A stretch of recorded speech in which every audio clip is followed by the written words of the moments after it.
Hello viewers, কেমন আছেন সবাই? আজ আমরা অ্যাকুয়াম্যান নামক একটি অসাধারণ সুপারহিট মুভি এক্সপ্লেন করতে চলেছি, যেখানে আমরা জেসন মোমোয়া ও বিউটিফুল অ্যাম্বার হার্ডকে দেখতে পাবো, যারা এই মুভিটির মূল চরিত্র। তো চলুন শুরু করা যাক অ্যাকুয়াম্যান মুভিটির এক্সপ্লেনেশন।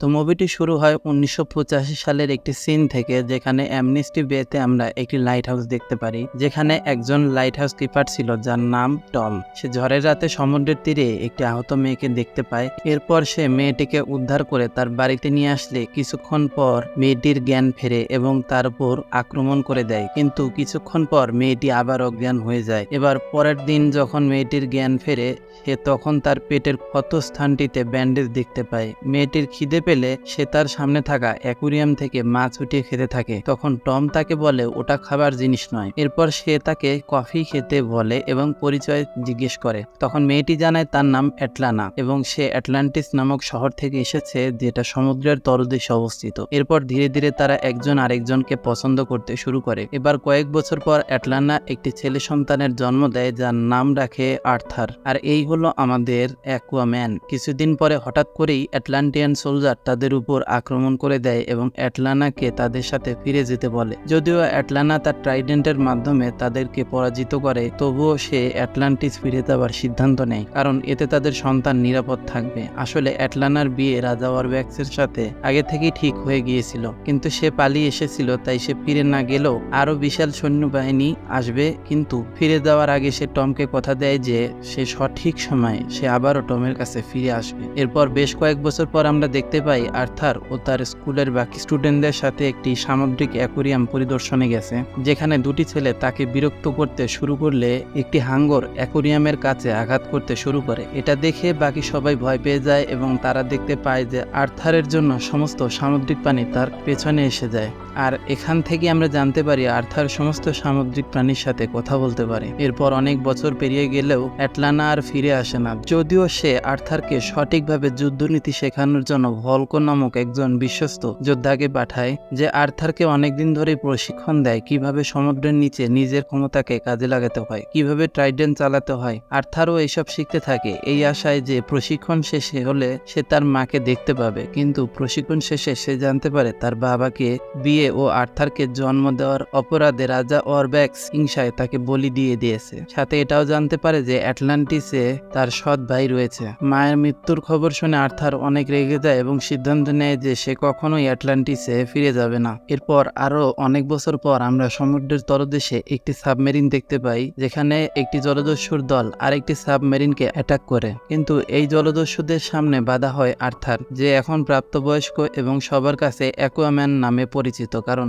বিপদের সময় সে সবাইকে হেল্প করে। এবার সাবমেরিনের মধ্যে থাকা জলদস্যুদের সাথে আর্থারের লড়াই হয় এবং নিমিষেই সে সবাইকে হারিয়ে দেয়। লড়াইয়ের সময় জলদস্যুদের প্রধান একটি ভারী মিসাইলের নিচে আটকা পড়ে। এ সময় তার ছেলে ডেভিড তাকে বাঁচানোর অনেক চেষ্টা করেও না পেরে শেষ পর্যন্ত আর্থারের কাছেই সাহায্য চায়, কিন্তু আর্থার তাকে কোনো সাহায্য করে না, কারণ এতদিন তারা অনেক নিরীহ মানুষকে মেরেছে। এই বলেই আর্থার সেখান থেকে চলে যায়। এরপরও ডেভিড তার বাবাকে বাঁচানোর অনেক চেষ্টা করে, কিন্তু শেষ পর্যন্ত নিরুপায় হয়ে তার বাবার কথা মতো সেখান থেকে চলে আসে এবং প্রতিজ্ঞা করে যে সে তার বাবার মৃত্যুর প্রতিশোধ নেবে। পরবর্তী দৃশ্যে আমরা দেখতে পাই যে অ্যাটলান্টিসের লিডার অর্থাৎ আর্থারের সৎ ভাই ওয়ার্ম ভূপৃষ্ঠের মানুষদের আক্রমণ করার পরিকল্পনা করে। আসলে ওয়ার্ম মনে করে আর্থারের কারণেই তার মাকে বলি দেওয়া হয়েছে, তাই সে মানব জাতিকে একদমই সহ্য করতে পারে না। কিন্তু ভূপৃষ্ঠে আক্রমণ হলে একটি বাধা আছে, সেটি হলো সমুদ্রের নিচে 7টি রাজ্যের মধ্যে 4টি রাজ্যের সমর্থন দরকার। এই জন্য ওয়ার্ম তার বর্তমান পরামর্শদাতা ভলকো, যে আর্থারেরও শিক্ষক, তাকে নিয়ে দেখা করে ওই 7টি রাজ্যের মধ্যে সবচেয়ে শক্তিশালী জেবেলের রাজা নিরিয়াসের সঙ্গে, আর তাকে জানায় কিভাবে ভূপৃষ্ঠের মানুষ সমুদ্রের প্রাণীকে নষ্ট করছে। আর এইভাবে চলতে থাকলে একদিন আমাদের অস্তিত্ব সংকটে পড়বে, তাই যত তাড়াতাড়ি সম্ভব আমাদের উচিত একত্রিত হয়ে ভূপৃষ্ঠের উপর আক্রমণ করা। আর এই কারণেই সে চায় রাজা নেরিয়াস তার সাথে মিলে জোট গঠন করুক। কিন্তু নেরিয়াস তাকে জানায় ভূপৃষ্ঠের উপর আক্রমণ করতে হলে এই 7 রাজ্যের মধ্যে অন্তত 4 রাজ্যের সমর্থন প্রয়োজন, আর তখনই তুমি ওশিয়ান মাস্টার হিসেবে ভূপৃষ্ঠের উপর আক্রমণ করতে পারবে, তার আগে না। আর আমি জানি তুমি নিজেকে ওশিয়ান মাস্টার হিসেবে প্রতিষ্ঠিত করার জন্যই এই প্ল্যান করেছ, তাই এই কাজে আমি তোমাকে সম্মতি দেব না। আর তাছাড়াও আমার জানা মতে তুমি এখন যে সিংহাসনে বসে আছো তার আরেকজন দাবিদার আছে, তাই তোমার কথা কথাই শেষ কথা না। তাই আমরা এখানে জানতে পারি যে রাজা নেরিয়াসও আগে থেকে আর্থার সম্পর্কে জানে। তো এইসব কথা চলতে চলতে হঠাৎ করেই মানবজাতির একটি সাবমেরিন তাদের উপর আক্রমণ করে। ফলে অর্ম ও নেরিয়াস পাল্টা আক্রমণের জন্য তাদের সৈন্যবাহিনীকে একজোট করে এবং সাবমেরিনের উপর পাল্টা আক্রমণ করে। আক্রমণের এক পর্যায়ে অর্ম তার কাছে থাকা ট্রাইডেন্টের মাধ্যমে সাবমেরিনটিকে ধ্বংস করে দেয়। এটা ছিল অর্মের একটা চাল, যা আমরা পরবর্তীতে দেখতে পাবো। আর এই হামলার কারণে রাজা নিরিয়াসও বিশ্বাস করে নেয় যে ভূপৃষ্ঠবাসীরাই সত্যিই তাদের শত্রু। তাই সে অর্মের সাথে একজোট হয়ে যায় এবং দুজনে মিলে প্ল্যান করে যে ভূপৃষ্ঠে লড়াইয়ের একটি সংকেত পাঠাবে। পরবর্তী সিনে আমরা দেখতে পাই রাজা নিরিয়াসের একমাত্র কন্যা মেহরা দেখা করে আর্থারের সাথে, কারণ মেহরা একদমই চায় না যে ভূপৃষ্ঠবাসীদের সাথে তাদের কোনো লড়াই হোক। যে কারণে সে আর্থারের সাথে দেখা করে জানায় যে তার সৎ ভাই অর্ম ভূপৃষ্ঠের আক্রমণের জন্য পরিকল্পনা করেছে, যার ফলে জল এবং স্থলের উভয় জাতি বিপদে পড়বে। তাই আর্থার যদি এই মুহূর্তে গিয়ে অ্যাটলান্টিসের সিংহাসন দখল করতে পারে তাহলে এই লড়াই বন্ধ হয়ে যাবে। কিন্তু আর্থার মেহরার কথায় রাজি হয় না, কারণ অ্যাটলান্টিসবাসীরাই তার মাকে হত্যা করেছে। তাই সে অ্যাটলান্টিসে কোনোদিনই যেতে চায় না। আর তার সঙ্গে আর্থার মেহরাকে এটাও জানিয়ে দেয় যে অর্ম যদি ভূপৃষ্ঠে আক্রমণ করে তাহলে সেও তাকে ছেড়ে দেবে না।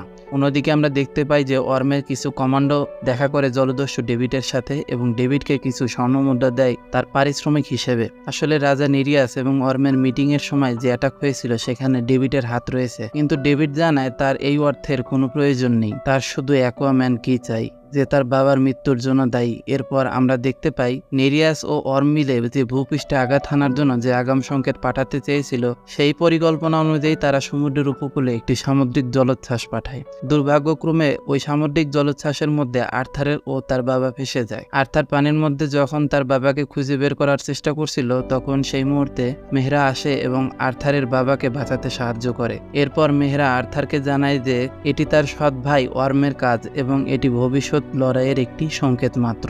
তাই আর্থার তার সৎ ভাই অর্মকে থামানোর জন্য মেহরার কথায় অ্যাটলান্টিস যেতে রাজি হয়ে যায়।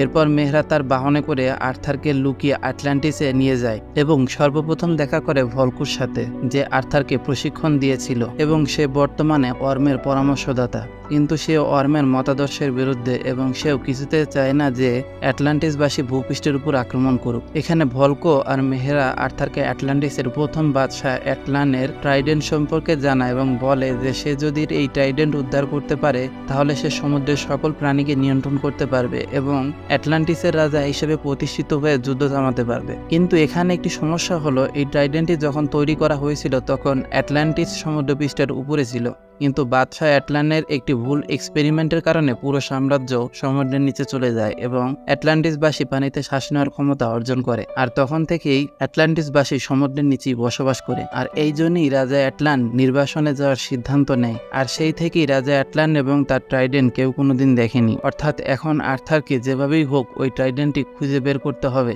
ভলকো তাকে একটি পুরাতন ডিভাইস দিয়ে বলে এটাকে ডেজার্টার সালতানাত নিয়ে গিয়ে ট্রাইডেন্টটি খুঁজতে, কিন্তু এই স্থান ত্যাগ করার আগে অ্যাটলান্টিস কমান্ডো বাহিনীর হাতে আর্থার গ্রেপ্তার হয়। এরপর আর্থারকে যখন তার ভাইয়ের সামনে নিয়ে যাওয়া হয় তখন আর্থার অর্মকে লড়াই করার জন্য চ্যালেঞ্জ জানায় এবং অর্ম তার ক্ষমতা জাহির করার জন্য এই চ্যালেঞ্জে রাজি হয়ে যায়, কারণ অর্ম খুব ভালো করেই জানে যে সে আর্থারকে পানিতে খুব সহজেই হারিয়ে দেবে এবং বাদশাহ হতে তার আর কোনো বাধা থাকবে না। তো কথা মতো তারা দুজনেই উপস্থিত হয় লড়াইয়ের ময়দানে। আর্থার তার মায়ের ট্রাইডেন্ট এবং অর্ম তার বাবার ট্রাইডেন্ট নিয়ে লড়াই করতে শুরু করে। শুরুর দিকে দুজনে সমান সমান লড়াই করলেও শেষের দিকে অর্ম তার ট্রাইডেন্টের সাহায্যে আর্থার ট্রাইডেন্টটি ধ্বংস করে দেয়। কিন্তু আর্থারকে হত্যা করার আগেই মেহরা আর্থারকে নিয়ে সেখান থেকে পালিয়ে যায়। যদিও অর্ম ও তার বাহিনী তাদের পিছু নিয়ে তাদের উপর হামলা করে এবং একটা সময় মেহরার জলযানটি ধ্বংস হয়ে গেলে অর্ম মনে করে তারা মারা গেছে। কিন্তু আর্থার ও মেহরা তাদের জলযানটি নষ্ট হওয়ার আগেই একটা তিমি মাছের সাহায্যে সেখান থেকে পালিয়ে আসে। পরবর্তীতে দেখা যায় অর্ম তাদের দুজনকেই ট্র্যাক করে ফেলে। আসলে অর্মের সাথে মেহরার বিয়ে ঠিক হয়েছিল এবং অর্ম মেহরাকে একটি ব্রেসলেট গিফট করেছিল এবং বলেছিল এটি রানী অ্যাটলানার, আর মেহরা রানী অ্যাটলানাকে সম্মান জানানোর জন্য ব্রেসলেটটি পরেছিল।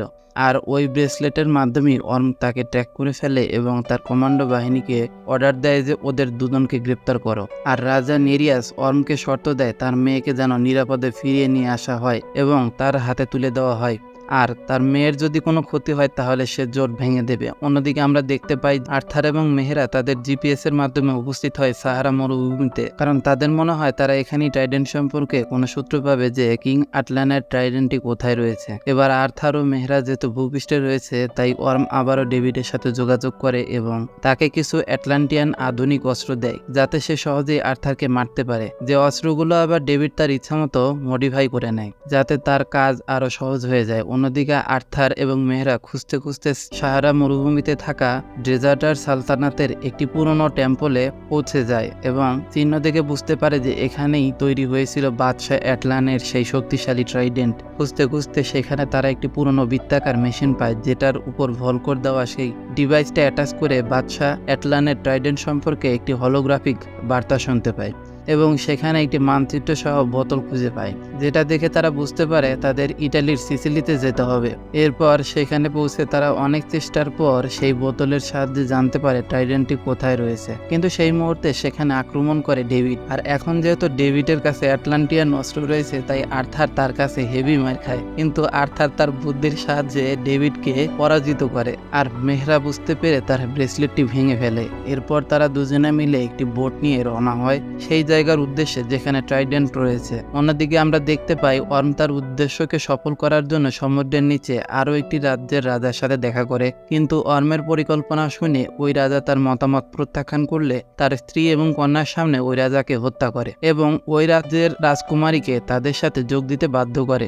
আর এভাবেই ওয়ার্ম 3টি রাজ্যকে একত্রিত করে ফেলে। আর একটি রাজ্যের মতামত পেলেই ওয়ার্ম তার পরিকল্পনাকে সফল করতে পারবে, অর্থাৎ ভূপৃষ্ঠের মানবজাতির উপর আক্রমণ করতে পারবে। কিন্তু এর পরবর্তীতেই ওয়ার্ম জানতে পারে যে তার বর্তমান পরামর্শদাতা ভলকো তার বিরুদ্ধে কাজ করছে এবং এটাও জানতে পারে যে এক সময় ভলকোই আর্থারকে প্রশিক্ষণ দিয়েছিল, তাই ভলকোকে সে বন্দি করে। অন্যদিকে আর্থার ও মেহরা তাদের বোটের মাধ্যমে যাবার সময় তাদের বোটের উপর একটা অদ্ভুত প্রাণী দেখতে পায়। প্রাণীগুলো তাদের উপর আক্রমণ করায় এবং সংখ্যায় বেশি হওয়ায় তারা পানিতে ঝাঁপ দেয়। যদিও ঝাঁপ দেওয়ার আগে আর্থার তার সঙ্গে করে কিছু লাইট স্টিক নিয়ে নিয়েছিল, কারণ এই প্রাণীগুলো আলো দেখে ভয় পায়। তাই এই প্রাণীগুলোর বিশাল বাহিনী তাদের পিছু নিলেও তাদের কাছাকাছি আসতে পারছিল না। পালাতে পালাতে তারা একটি লাইট হোল দেখতে পায় যার মাধ্যমে তারা পৃথিবীর কেন্দ্রে থাকা একটি আলাদা জগতে পৌঁছে যায়। আর এখানে আর্থারের সঙ্গে তার মা অ্যাটলানার দেখা হয়, কিন্তু আর্থার এতদিন ধরে জানতো তার মাকে মৃত্যুদণ্ড দেওয়া হয়েছিল। এরপরই রানী অ্যাটলানা তার ছেলে আর্থারকে জানায় কিভাবে সে মৃত্যুদণ্ড দেওয়ার পরেও বেঁচে গিয়েছিল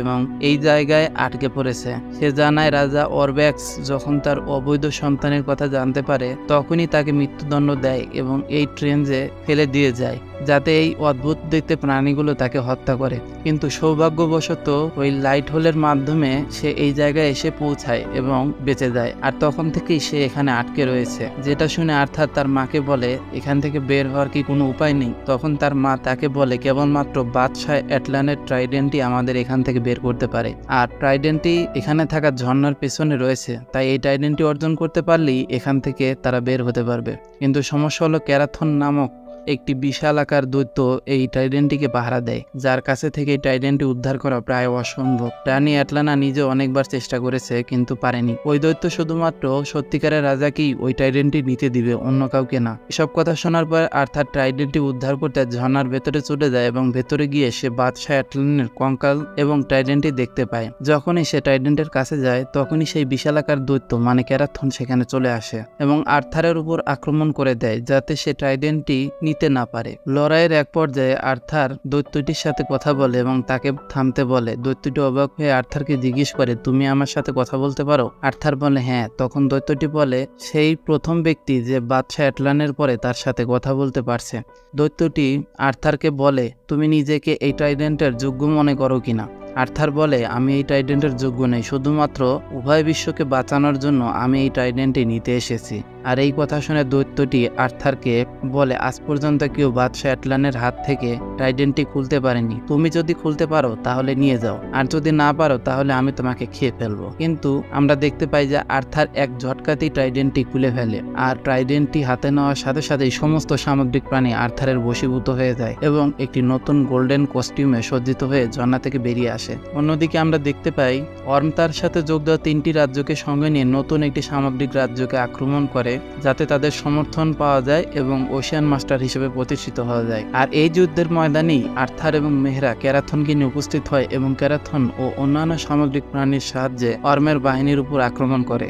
যুদ্ধের ময়দানে উপস্থিত হয়ে সবাই দেখতে পায় যে আর্থার সেই শক্তিশালী বাদশাহ অ্যাটলানের ট্রাইডেন্টটি অর্জন করেছে। তখনই তারা যুদ্ধ বন্ধ করে দেয় এবং তাকে পরবর্তী বাদশাহ হিসেবে মেনে নেয়, কারণ অ্যাটলান্টিসের নিয়ম মোতাবেক এই শক্তিশালী ট্রাইডেন্ট যার হাতে থাকবে সেই হবে অ্যাটলান্টিসের বাদশাহ। কিন্তু আর্থারের সৎ ভাই অর্ম আর্থারকে চ্যালেঞ্জ জানায়, আর আর্থারও নিজেকে বাদশাহ হিসেবে প্রমাণ করার জন্য অর্মের চ্যালেঞ্জে রাজি হয়ে যায়। আর পাশাপাশি আমরা সুন্দরী মেহরাকে দেখতে পাই যে সে আর্থারকে বলে, আগেরবার তুমি পানিতে হেরে গিয়েছিলে, তাই এবার তুমি অর্মকে পানির উপরে খোলা আকাশের নিচে নিয়ে লড়াই করো, এতে অর্মকে হারানো তোমার পক্ষে সহজ হবে। আর এখানেই আমরা আর্থার এবং মেহরার মধ্যে একটি রোমান্টিক দৃশ্য দেখতে পাই, যেটা হলিউড সিনেমার মেইন অ্যাট্রাকশন। এরপর আমরা দেখতে পাই আর্থার ও তার সৎ ভাই অর্ম লড়াই করতে করতে পানির উপরিভাগে একটি সাবমেরিনের উপর চলে আসে। আর এখানেই আর্থার ও তার সৎ ভাই অর্মের মধ্যে সিনেমার সর্বশেষ লড়াইটি অনুষ্ঠিত হয় এবং আর্থার সহজেই অর্মের ট্রাইডেন্টটি টুকরো টুকরো করে দেয় এবং ফাইনালি অর্ম হেরে যায়, যদিও আর্থার তাকে হত্যা করে না।